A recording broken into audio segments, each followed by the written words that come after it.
Hello, my friends. Got my little list here. I had to actually go back and look at, so I haven't posted like anything of significance since August of 2023. We're almost going on 2 years here. Geez, where does the time go? I actually had to go back and listen to where I'd kind of left off. I wish I had taken better notes and written more about kind of the ordering of stuff and things over the last 2 years, because as much as in the past I've talked about how my journaling, like really helped me with giving a chronology to past stuff. There's a point that I'll get to where it'll maybe make sense to you that I couldn't write anything. I had no output. I had nothing. So I listened back to some of my stuff. I saw that in May 2023, so I was planning on posting stuff a couple weeks, months ago. So I had watched some of my past stuff at that time. So now I hope I know what my notes meant from a while ago. In May 2023, my first note is, I'm out of the bedroom. Did I say that in a message or in one of my posts? I can't remember. But this was known to a follower that has followed the story well, that I was already out of the bedroom, the marital bedroom, let's be clear, as of August or September of 2021. And then we moved here in end of May 2022, and it's only a 3-bedroom house, and my children each have their own bedroom, and then there's the master suite. So for a while, about a year, I was sleeping with my husband, but it just eventually, for physically, I couldn't do it. It's like I just couldn't sleep. I just couldn't do it. Just the lack of connection.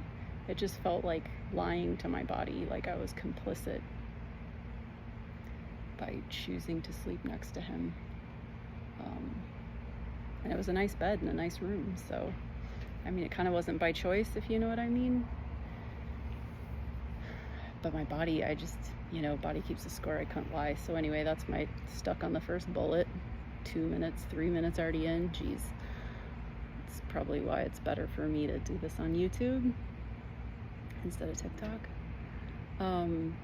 I announced that we've done, okay, so I must have said by that point we had done 8 to 10 weeks of marriage counseling with Regain. I believe that's like an offshoot of BetterHelp. It was at the time. And some things, I don't know if I went into detail much. It didn't go great. I do remember talking about how I didn't know if she'd be able to kind of see through his really nice guy persona that he gives to people. And I think I do remember saying that she did a good job kind of like asking him follow-up questions when I felt like he was trying to skirt something. But ultimately, what her advice came down to was that we just needed to reignite the spark. So literally, suggestions from her were long walks on the beach and playing like chess at night. She didn't specifically say chess. Well, she did, but after she had kind of said, like, what's a game or something you guys could do at night.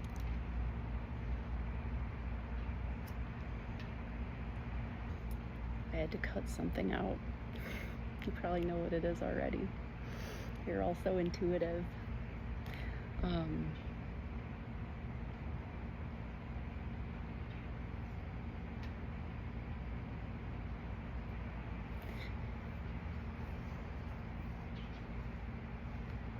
My butt's wet from the chair.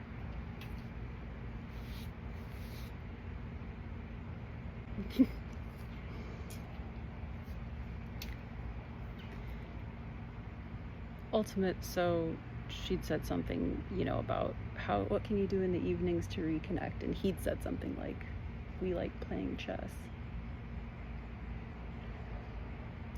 But I just felt like, and he was really clinging to that, like, okay, so walks on the beach and chess. And for me, it was like, we're so far beyond that. At one point, walks together and reconnection and spending focused time together. At one point, that might have done something. But that was like years ago when I was like asking for that repeatedly. At the point that we were at, May 2023, it was just like we're so far beyond that. And I remember talking to my therapist about it too, my personal one, and kind of saying that, and she was validating in that she was just like, when I told her that to the regain counselor, it's like a spark reigniting thing. It's like, no, how do I, yeah, anyway. And I wrote too that I must have had a post, which I do think I remember back in May-ish of 2023, talking about, when are there too many chances? When is it just like you don't get another one? You've had thousands, literally thousands. I do remember, and I don't know if I talked about this at the time that I talked about the regain counseling.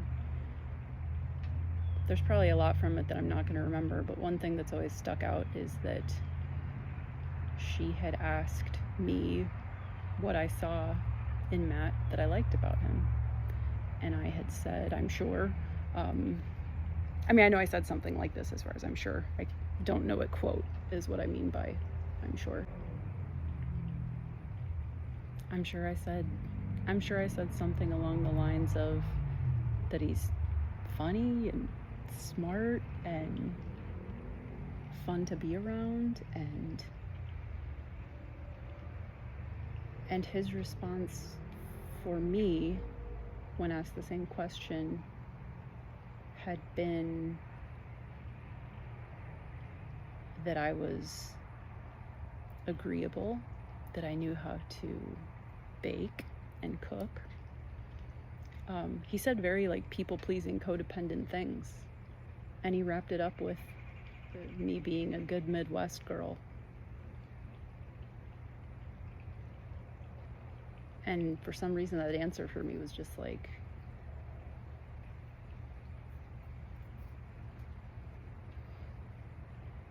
you like all the codependent things about me.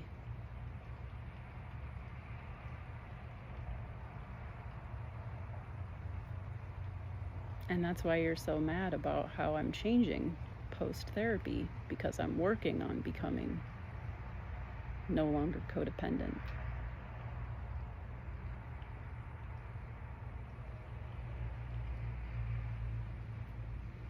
Then in later that fall of 2023, we gave up on the regain because I just told him I've unfortunately kind of lost respect for her, because no matter how much we do try to tell her about like really deep, serious issues, we're just getting this like, this is just a spark reignite thing. It's like, no, it's not. I don't just need a lighter. I don't just need the light to the propane tank. My propane tank is empty. It fell off the back of the wagon. It's like gone, anyway. So then we started couples counseling through in person, because regain was telehealth. Then we started in fall 2023, we started couples counseling with not the same therapist as mine, because obviously that would be a conflict of interest, but in her same practice, we were able to get a couples counselor within her practice. And it just didn't go well. At that point, I was already so walk-away wife syndrome. Google it. I was like, I could tell you about it, but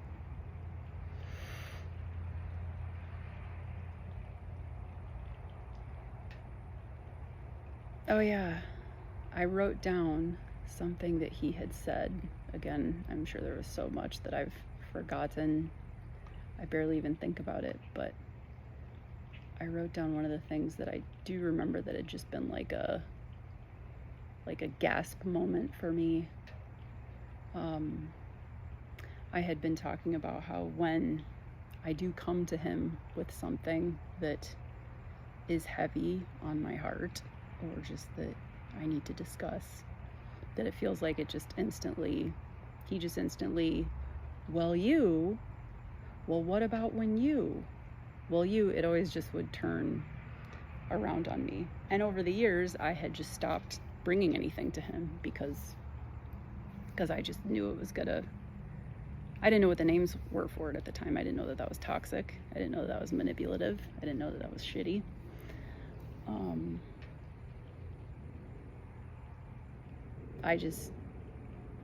Things, I already knew that I had low worth, so, it's not like I argued with or fought back when he would say that or knew how to recognize it as manipulative.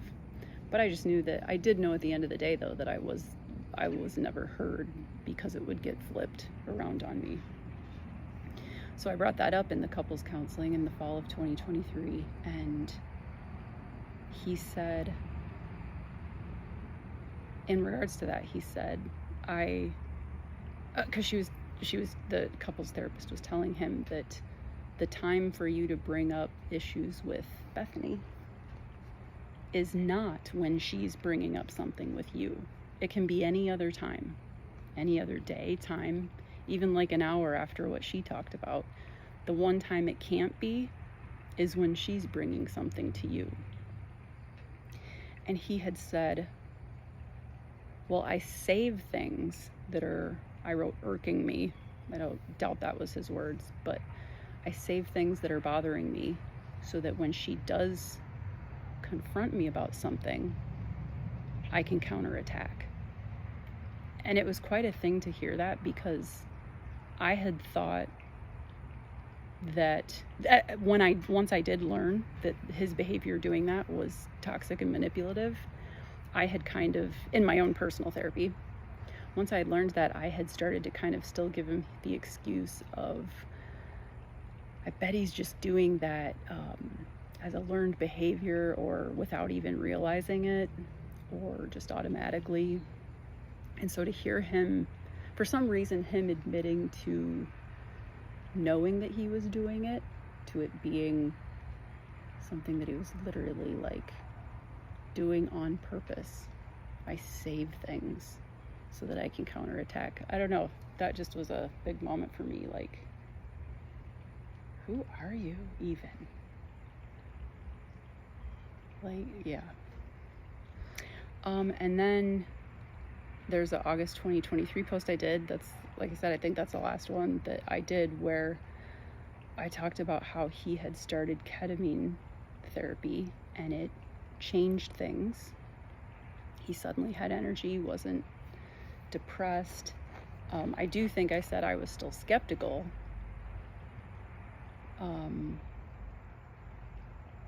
Newsflash, it was an act. We'll get there.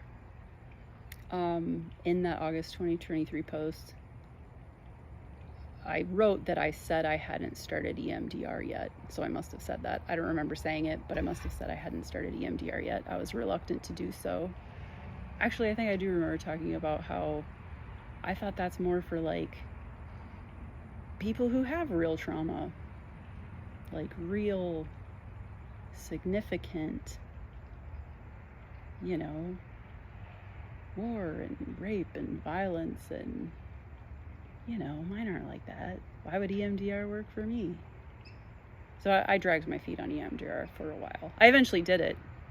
I am doing it. It has changed my life. It's really changed my life. Absolutely incredible. I've done probably, I don't know, 7, 9.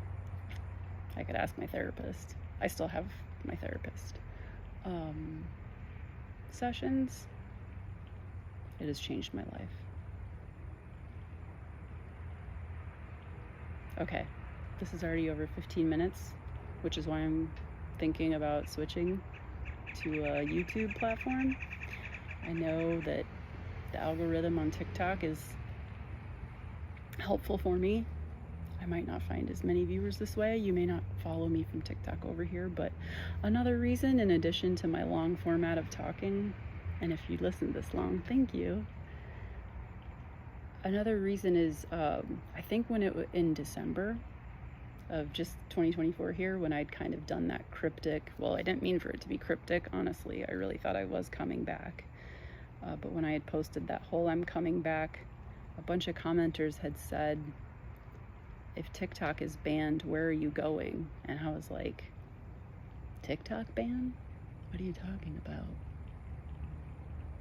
So I don't want to deal with that. I don't want to have to jump platforms halfway through telling you guys this. And just, yeah, I talk a long time. Hope it's a good one.